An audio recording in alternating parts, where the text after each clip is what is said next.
TV7 Israel News is made possible thanks to your generous donations. Shalom, Erev Tov. Good evening. I'm Mayan Hassan, and this is TV7 Israel News, broadcasting to you from Jerusalem. The Islamist Hamas terror organization is deliberately dragging its feet in relation to the return of 19 hostages murdered during captivity.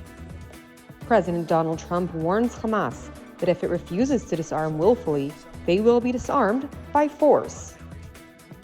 Turkey sends its first team of security experts into Gaza to assist in the implementation of the American 20-point plan. The Islamist Hamas terror organization is deliberately dragging its feet in relation to the return of 19 hostages murdered during captivity, in accordance with the agreed-upon terms of the ceasefire. Hamas's delay tactic is an apparent effort to buy time to reconsolidate its power over territories lost throughout the Gaza Strip.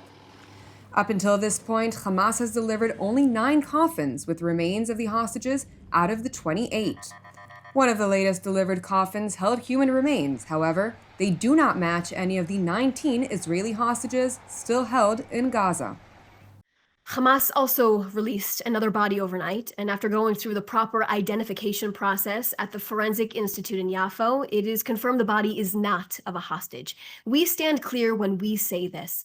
Hamas, the terror organization, is required to uphold its commitments to the mediators and return all of our hostages as part of the implementation of this agreement. We will not compromise on this, and we will spare no effort until our fallen hostages return, every last one of them. Hamas agreed to release all 48 of our hostages in phase 1 and made the specific confirmation to President Trump, and we are expecting to see the terror organization uphold their side of this agreement. Meanwhile, burials of the deceased hostages are being held throughout Israel daily, with families and released hostages who share time in captivity eulogizing their loved ones in presence of multitudes of Israelis. Daniel, the day has come where I finally stand before you, and this is the closest I've been to you in the past 2 years. Today takes me back to March 17th, 2024, to that same unbearable moment when I first learned that you were gone. And now, after 18 months, we've reached the day I prayed for and dreaded at the same time. Monday night, when we were told your body was identified, I felt an incredible relief because it meant you were finally home. Home where you belong and where you can finally rest in the Holy Land. We waited so long for this moment, and I should feel peace. But in all honesty, this isn't closure. It's a new truth I have to face. It's proof that you're really gone. And it carries a new kind of pain I never imagined I'd have to feel and have to live with for the rest of my life.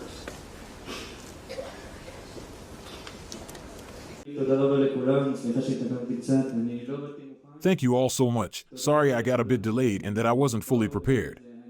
Thank you, truly, to everyone who came.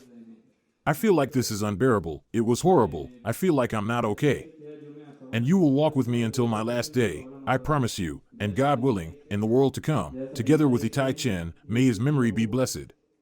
And Tomer Leibovitz, may his memory be blessed. They are my heroes. I look at everyone here in the eyes and I tell you, these people gave above and beyond for the state of Israel. The country owes them.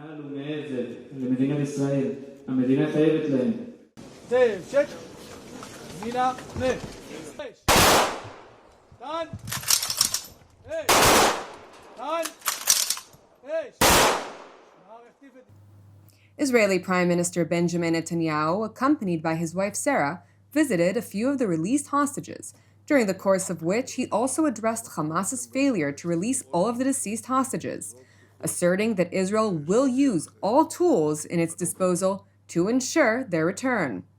בצאת החג באתי עם רעייתי שרה לבית החולים לפגוש את Upon the conclusion of the holiday, my wife Sarah and I came to the hospital to meet the dear boys who have returned home. Over the past 2 years, my wife and I met with their families many times. We cried with them, we hugged them, and I promised them we will bring them back. There wasn't a day I didn't receive reports on their condition, what we knew, what I requested to know. I promised to bring them back, and we brought them back. And now, after they have been embraced by their families, we will also embrace them. Regarding the fallen, with the same determination, the same responsibility, the same seriousness, we are dealing with the return of the fallen. We will spare no effort and no means to bring them back.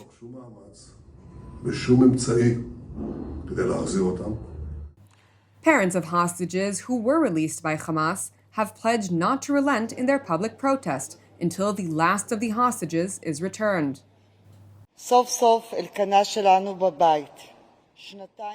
Finally, our Elkanah is home. 2 years of a nightmare, indescribable in words, have come to an end. And now, a new chapter begins, one of healing and recovery. Just as it's impossible to explain even a single day of those 2 years we went through, it's equally impossible to describe what we're feeling now that he's returned home. I will sign off with this: the mission is not yet complete. Our hearts are still in Gaza. We must not rest until the last hostage returns. The people of Israel demand, want, and need all the hostages home, and as soon as possible. This is our moral and ethical duty as a nation, and it is the full responsibility of the government of Israel. It is important to note that Hamas claims to have returned all of the hostages within its reach, insisting that the remainder of hostages were not in its possession. In contrast, Israeli officials have stressed that Hamas is blatantly lying and that it knows full well where all of the deceased hostages are located. Meanwhile, in Washington, U.S. President Donald Trump addressed the matter of Hamas's failure to deliver all of the hostages who were murdered while in captivity, thus violating the ceasefire conditions, demanding Hamas keep its end of the deal immediately. President Trump also addressed remarks by Hamas terrorists who insist they do not intend to disarm. Well, they're going to disarm, and because they said they were going to disarm. And if they don't disarm, we will disarm them. How will you do that? I don't have to explain that to you. But if they don't disarm, we will disarm them. They know I'm not playing games. Okay? Now, we did something monumental. We got the hostages back. That was the first thing we had to do. Above all else, get the hostages back. Now, they misrepresented because we were told they had 26, 24 of dead hostages, if we can use those terms. And it seems as though they don't have that because we're talking about a much lesser number. But that's a very tough subject. I want them back. That's what they said. I want them back. Asked further about Hamas committing extrajudicial killings of rival clans and civilians who it alleged to have collaborated with Israel, President Trump noted that the killings were gang-related. You know, they did take out a couple of gangs that were very bad, very, very bad gangs, and they did take them out, and they killed a number of gang members. And that didn't bother me much, to be honest with you. That's okay. We had a couple of very bad gangs. You know, it's no different than other countries. But we have told them we want to disarm, and they will disarm. And if they don't disarm, we will disarm them. And it'll happen quickly and perhaps violently. But they will disarm. President Trump was evidently lied to. Therefore, after making those statements, U.S. Central Command Commander Admiral Brad Cooper released a statement that read, "We strongly urge Hamas to immediately suspend violence and shooting of innocent Palestinian civilians in Gaza, in both Hamas-held parts of Gaza and those secured by the IDF behind the Yellow Line." Admiral Cooper continued by stressing that this is an historic opportunity for peace and that Hamas should seize it, fully standing down, strictly adhering to President Trump's 20-point peace plan and disarming without delay. The CENTCOM commander, who oversees the implementation of President Trump's plan, noted that it had conveyed the American concerns to the mediators, Qatar, Egypt, and Turkey, who in turn agreed to work with CENTCOM to enforce peace and protect innocent Gaza civilians. It is important to highlight that Turkey has reportedly deployed a first team of security experts to Gaza to help the implementation of the American plan, to include searching for the bodies of the 19 remaining hostages. Additional Turkish teams are preparing to deploy into the Gaza Strip in the next several days.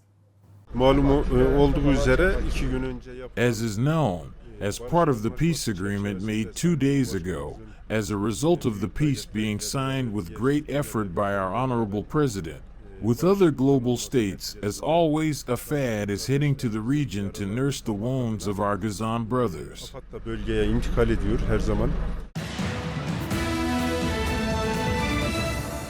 Thank you for watching TV7 Israel News.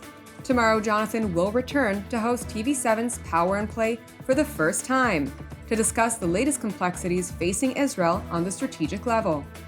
Please continue to pray for the families of the hostages who are still being held in Gaza, and for the peace of Jerusalem and the peace of Israel at whole. I am Ayan Hessen. Until our next update, wishing you Shalom from Jerusalem.